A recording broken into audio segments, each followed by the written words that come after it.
سورۃ الکہف آیت نمبر 1۔ اعوذ باللہ من الشیطان الرجیم، بسم اللہ الرحمن الرحیم۔ سورۃ الکہف جو ہے مکی صورت ہے، اس کی 110 آیات اور 12 رکوع ہے۔ کہف کا معنی پہاڑ میں کھلی وسیع غار ہے۔ تنگ غار کو غارن یا مغارہ کہتے ہیں۔ اس صورت میں اللہ تعالیٰ نے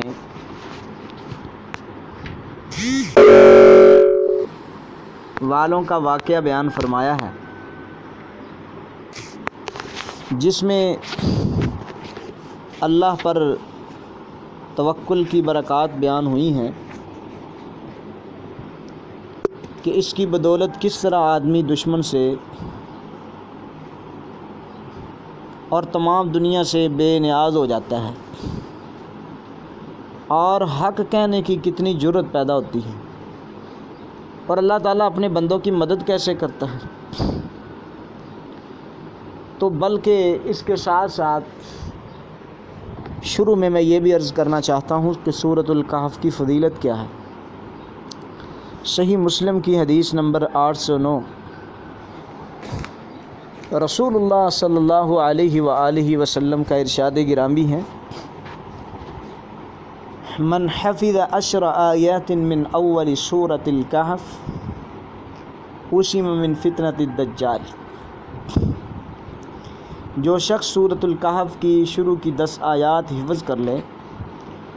وہ دجال کے فتنے سے محفوظ رہے گا۔ مسلم کی اس حدیث میں اس سورت کی آخری 10 آیات کی بھی یہی فضیلت بیان ہوئی ہے کہ اس سورت کے پڑھنے سے گھر میں سکینت اور برکت کا نزول ہوتا ہے، جیسے کہ براء بن عازب رضی اللہ تعالی عنہ فرماتے ہیں، کان رجل یقرأ سورۃ الکہف وإلی جانبہ حصان مربوط بشطنین فتغشته سحابۃ فجعلت تدنو وجعل فرسه ينفر فلما أصبح أتى النبي صلی اللہ علیہ وسلم فذكر ذلك له فقال تلك السكينة تنزلت۔ ایک آدمی سورۃ کہف پڑھ رہا تھا، اس کے ایک طرف ایک گھوڑا تھا جو 2 رسیوں سے بندھا ہوا تھا، تو اسے بادل کے ایک ٹکڑے نے ڈھانپ لیا، پھر اس نے قریب آنا شروع کر دیا اور مزید قریب آتا گیا، یہاں تک کہ اس کا گھوڑا بدکنے لگ گیا۔ جب صبح ہوئی تو وہ نبی کے پاس آیا اور آقا علیہ السلام سے اس کا ذکر کیا، تو آپ نے فرمایا کہ وہ سکینت تھی جو قرآن کے ساتھ اتری ہے، یعنی کہ وہ سکینت قرآن مجید کے ساتھ اتری ہے۔ تو ابو سعید خدری رضی اللہ تعالیٰ عنہ سے مروی بھی ہے کہ ان من قرأ سورۃ الکہف یوم الجمعۃ ازالہ من النور ما بین الجمعتین، کہ جو شخص جمعے کے دن سورۃ الکہف پڑھے تو 2 جمعوں کے درمیان اس کے لیے روشن نور رہے گا۔ تو اس کے ساتھ ہی اللہ تعالیٰ نے اس سورت کا آغاز الحمدللہ سے کیا ہے، اور یہ سورت ان 5 سورتوں میں شامل ہے جن کی ابتدا الحمدللہ سے ہوئی،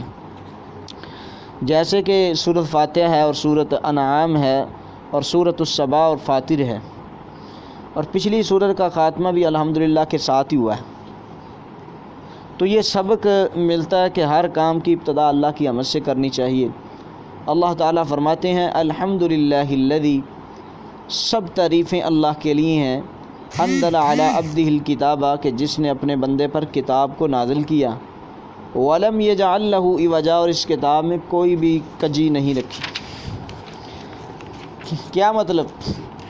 کہ اس کتاب کو اللہ رب العزت نے محمد رسول اللہ صلی اللہ علیہ وسلم پر نازل کیا، اور اس میں کوئی کجی کی بات نہیں، حق واضح ہے، دین واضح ہے، دین کے احکام واضح ہیں،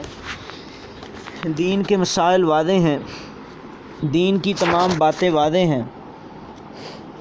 اور اسی طرح دوسرے نمبر پہ فرمایا، قیما لینذر بأسا شدیدا من لدنہ، بالکل سیدھی، تاکہ وہ اس کی جانب سے آنے والے سخت عذاب سے ڈرائے، قیماً بالکل سیدھی، تاکہ لینذر وہ ڈرائے، باسن شدیداً سخت عذاب، من لدنہ اپنی طرف سے آنے والے سخت عذاب سے ڈرائے، ویبشر المؤمنین اور وہ خوشخبری دے مومنوں کو، یعملون الصالحات جو نیک اعمال کرتے ہیں،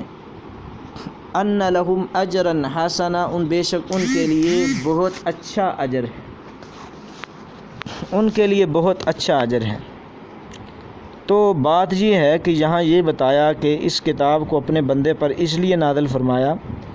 کہ وہ اس سخت عذاب سے ڈرے اور اللہ کی طرف سرخ رو ہو جائے،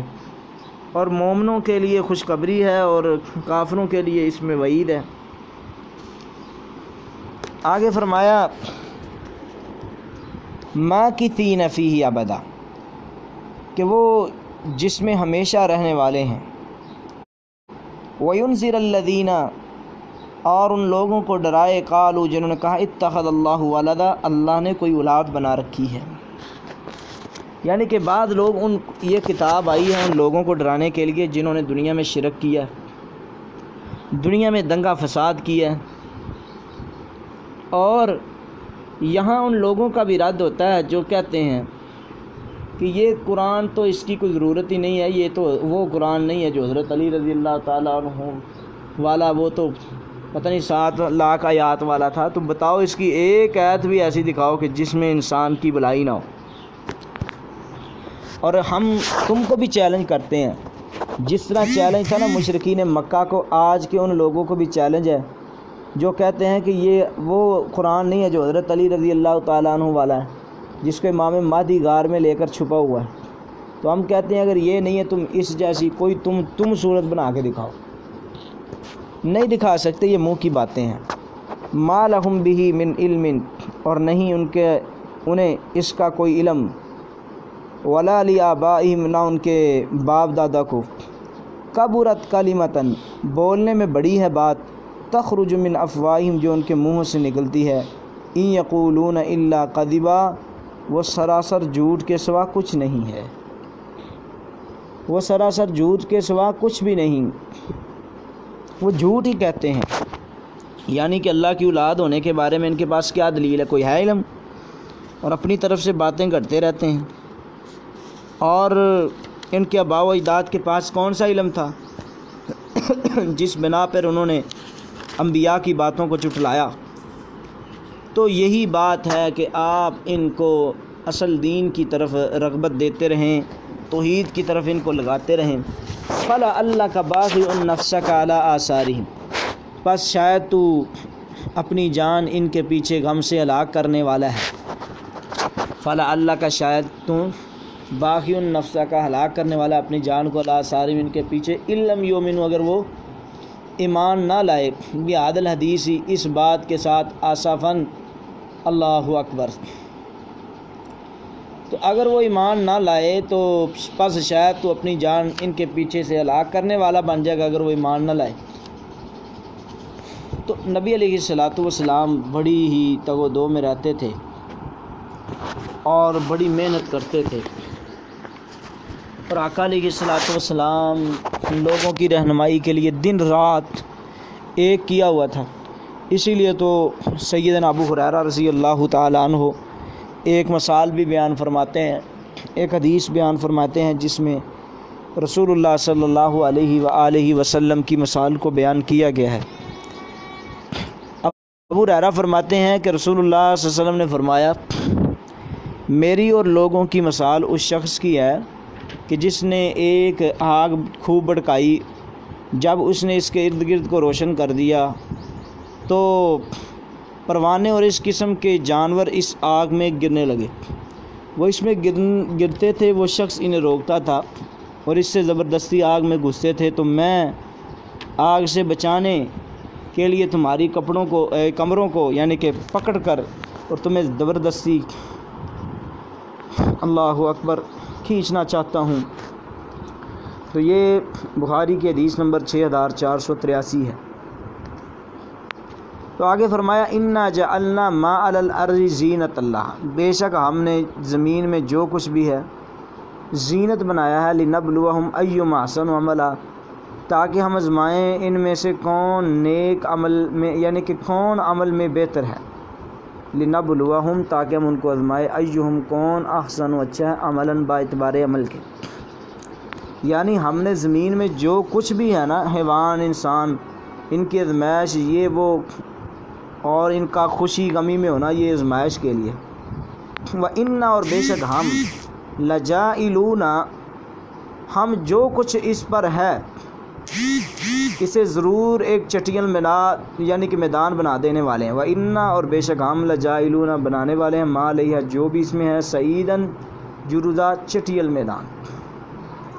تو ہم اس کو چٹیل میدان یعنی کہ کل قیامت کا دن ہوگا تو یہ بالکل چٹیل میدان ہو جائے گی ساری زمین، کوئی چیز باقی نہیں رہے گی۔